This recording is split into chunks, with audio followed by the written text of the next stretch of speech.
jobs. The young kids sitting on the bench that can't play.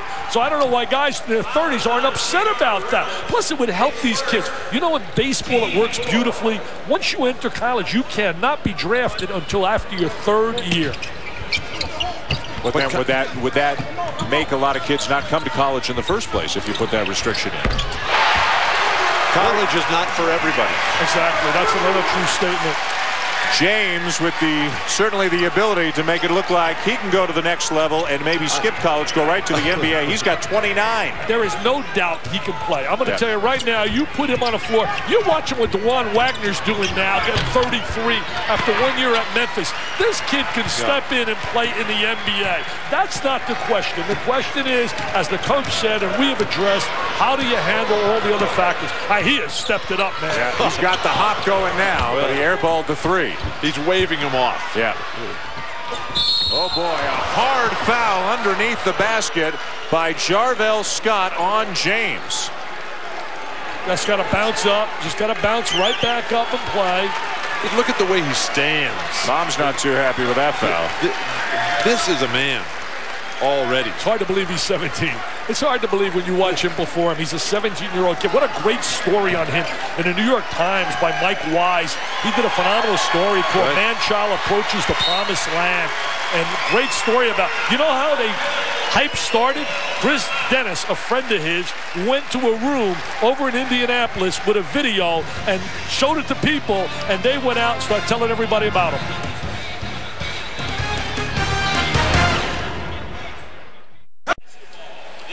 Led by LeBron James with 29 points, 16 of them here in the second half. It's a 13-point lead for St. Vincent, St. Mary. Be aware about your equipment when LeBron James is around. This is a scrimmage last month. A non-collapsible rim collapsed when James went up and got it. How about another alum from this school we didn't mention? Jerome Lane, a rim breaker of his own. Remember that, John? Yeah, Pittsburgh, yeah. He was a tremendous rebounder. Lane was a terrific rebounder. Coming up next here on ESPN2, it's ESPN the Magazine. Next, who's the next Jordan, Tiger? Will there be one? Find out as some of the top young athletes in their sports are profiled. Coming up next year on ESPN2, and of course LeBron James will be a major part of that show. When we talk about next, we talk about changing the game. We know the sneaker wars that are coming out with the new equipment. Spalding has come out with a new ball just happening for this game, and there's Kobe Bryant and Paul Pierce are out there involved with it. So guys like this change the way we think about how the game of basketball is played. I came here with high expectations. He's better than what I thought, Bill. He is much better than what I thought. He's better than what I thought. He really is. Better than advertised. I watched a lot of film coming here, but film doesn't do this guy justice. I agree with you. I couldn't agree more. The kid's gracefulness, agility, ability. He really hit the nation when he was at the ABC basketball camp, Sonny Vaccaro's camp in New Jersey in the summer of 2001. And after he left there, everybody was just raving and raving about his talent. Well, he's got 30, and if his jump shot was on, he'd have 40 by now because everything else has gone very well for him. Dan Schulman, Dick Vitale, Bill Walton, and Jay Billis with you here at the Convocation Center in Cleveland. This is the Progressive High School Classic featuring St. Vincent, St. Mary of Akron, Ohio, led by LeBron James, the consensus best high school player, not only this year, but in many years, perhaps, taking on the #1 team in the country, according to the USA Today Super 25 rankings, the Oak Hill Academy Warriors.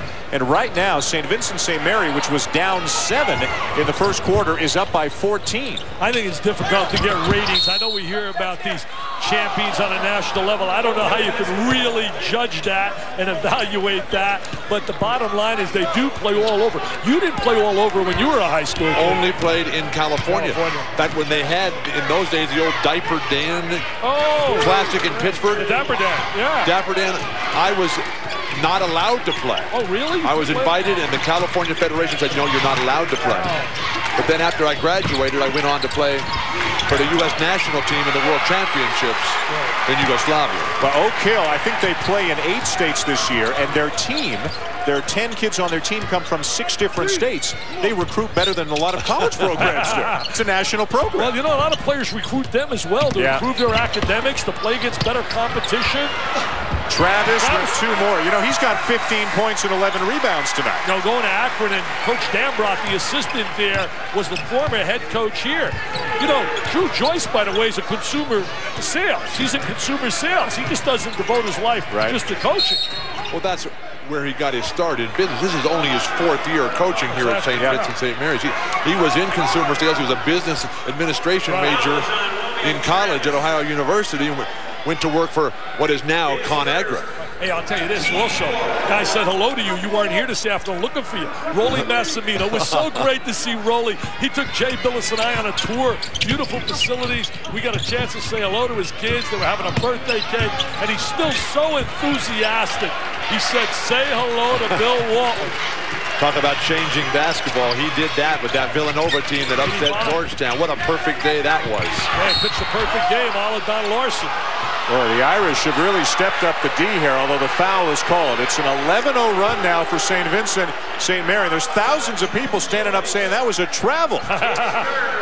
Talk about changing the game and how evolution happens. In talking to Pete Newell about this game today. The best mind maybe ever. One of the great minds of ever. Pete Newell was the one who steered me toward Jerry Lucas, but he also steered me toward Hank Lucetti, who revolutionized the game from the old two-handed set shot to the one-handed jump shot there. And he said Hank Lucetti playing high school basketball in California was an absolute phenom. You're going back to an era even before my era. I mean, Hank Lucetti. One thing I like, he used to eat a lot of ravioli. James to Travis. Travis. Great play. Peter Newell, you talk about big man moves.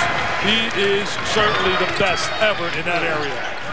But it's not just big men. He coaches all players. And that's what I love about LeBron James.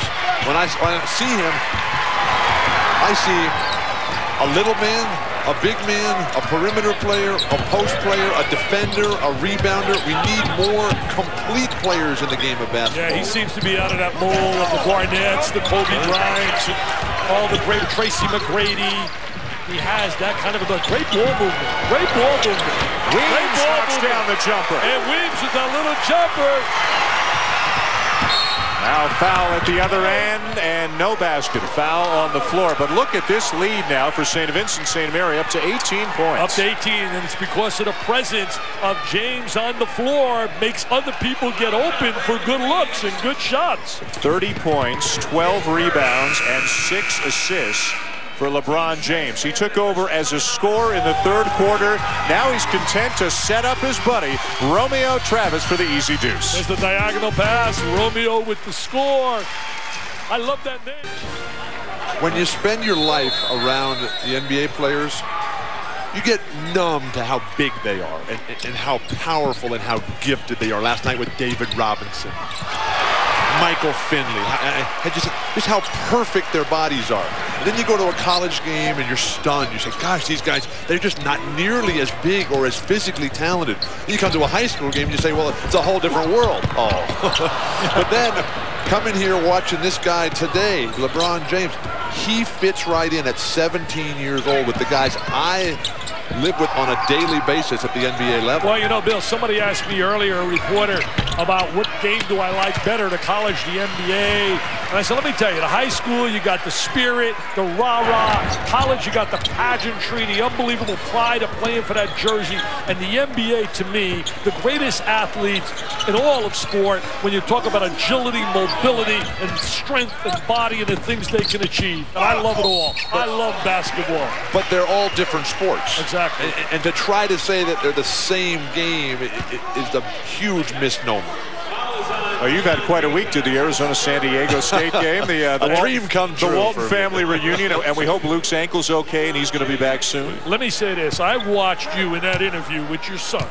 I watched you in an interview with your son after the game, Luke Walton, and I was touched when you looked at your son and you said to your son, you said, son, I'm proud to be your dad. And I will say this about this guy here, and I said it when I introduced him to the kids. I've been around his sons, and the greatest gift that you can have as a father is that your sons have character and really do that which is right. And my friend, you should be commended for the way you've raised your sons. Have you seen the doctor lately? You are a great dad yourself, Dick, and you know that. The 2 daughters there, how are they doing? I'm doing fine. My daughter's watching.